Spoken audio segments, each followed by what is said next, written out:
Good morning. I could just sit down now. You said it all. That was beautiful. Thank you, Melissa. So, I mentioned earlier at the beginning of our worship service that today is the last Sunday of our liturgical year. And we refer to it as Christ the King Sunday, or maybe some more traditional or maybe even more common language, the Reign of Christ Sunday. And what Steph read for us today in today's passage shows us that the man that we call the king of our lives is no ordinary king. And therefore, by proclaiming him as our king, we cannot just be ordinary subjects, right? I mean, if he's an extraordinary king, we must be extraordinary as well. It is a special Sunday, though not as big as Christmas or Easter, as it shows in the pews. But no, I'm loving having all of you here this morning. Please don't take that the wrong way. It's still a special Sunday for us. It's a Sabbath among Sabbaths. Yet when we consider the story that we heard this morning, we hear Jesus recognized only by a tiny minority. In fact, a minority of one who recognized him truly as the king or the King of Kings. And if you think about it, recognizing Christ as king in this story is a tad bit ironic. Actually, it's ironic on a number of levels, because the biggest irony that I think is that Jesus, a victim being tortured between two criminals, would not in any way be called king in the first place. In fact, the only use of the word king by anyone in a position of responsibility is kind of a mocking one, right? That sign that's hung above his head that says, the King of the Jews. I mean, think about the people who were standing at the cross that day and how they mocked him, saying, you're supposed to be some kind of king, go ahead and act like one. Yet, in mocking him, in spite of themselves, as is usually the case, they're proclaiming an ultimate truth, that Christ truly is the King of Kings. And so as we get into the story this morning, I want us to just put into perspective where we are.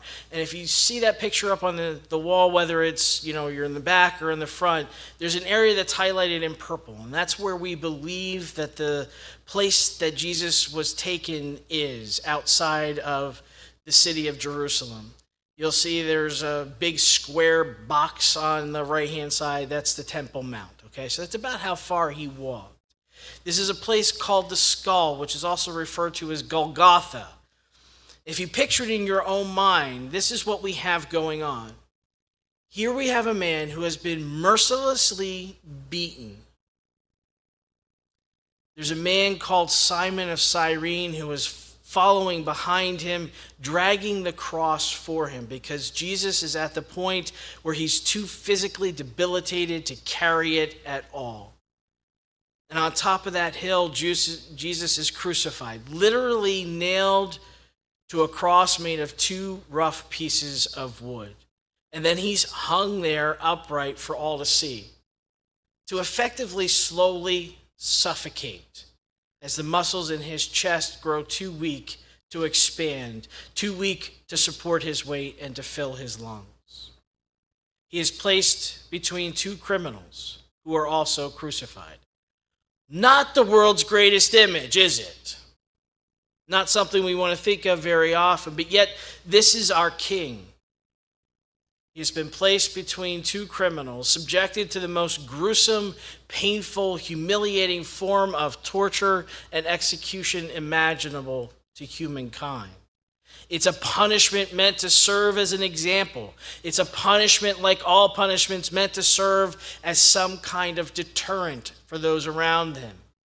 This is our king, ranked with, executed with, counted among criminals, and regarded as a criminal. Let me say that again. Our king is regarded as a criminal by the state. And I often ask the question, why? What exactly has he done to deserve this kind of horror being intentionally visited upon him? I mean, really, what has he done to deserve this? Yet I'm sure there are still people today who think, what kind of king is he anyway? In order to really answer this question, we need to know and understand who is standing around him. In all actuality, there are three populations of people here who could be classified as subjects for Christ our King. First, there are the people, right? We're told they're standing around watching. They are egged on by the religious authorities. They were earlier portrayed as those who were yelling out, "Crucify him," after shouting "Hosanna in the highest" the week before, begging for his crucifixion. And now they seem kind of non-committal, right? They just stand and watch. And then we have the leaders of these people who stand and watch and ridicule. They are complicit, meaning they are doing nothing to defend or help this man or what is happening to Christ in this moment. And so they seem to have a special need to justify themselves. How many of us know people like this in our lives? Their fear is what's causing them to jeer, and then they scoff and they say, "Look at him. He saved others." It's interesting that they acknowledge that, isn't it? And then they say, "Let him save himself. If he is indeed the king he claims to be, he can save himself." Further still, they have vested their interest in proving that he's not in any such king. They want to make sure that everybody around them know it, too. They say essentially, "Look at him. All he can do is hang there and die." Well, I don't know about you, but if I was hanging like this for hours, I'm not sure I'd want to do anything else either.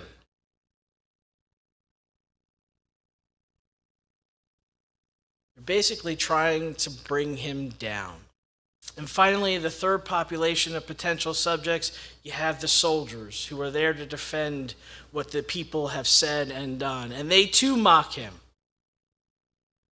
They would have the same need to justify themselves as the others do, and that they are the ones who actually tortured Jesus to this point, going so far as to take his clothing from off of his back to distribute amongst themselves. They say, "Ha, if you are the king you claim to be, save yourself, come down off that cross and deal with us." Now, those are the three populations around, but there's still others. Pilate didn't help. He's the one that ordered him to be placed on the cross to begin with. "This is the King of the Jews," he writes on a board and places above his head. And this poor, naked, tortured, helpless human, he does nothing to help. In the record of the other Gospels, we hear that the religious authorities who are complicit in putting him there are stung by the taunt because they don't want him to be recognized as king. And then finally, we have the two criminals, one on each side. One of them joins the leaders and the people in mocking Jesus, saying, "If you're this king, save yourself, and not only yourself, help me get off the cross too." And thus the thief identifies Christ, our King, as one of them. He's identified as a criminal, is counted among the criminals by a criminal. Yet in the midst of all of these subjects, in his tortures and his tormentors, Jesus does not puff himself up. He does not boast.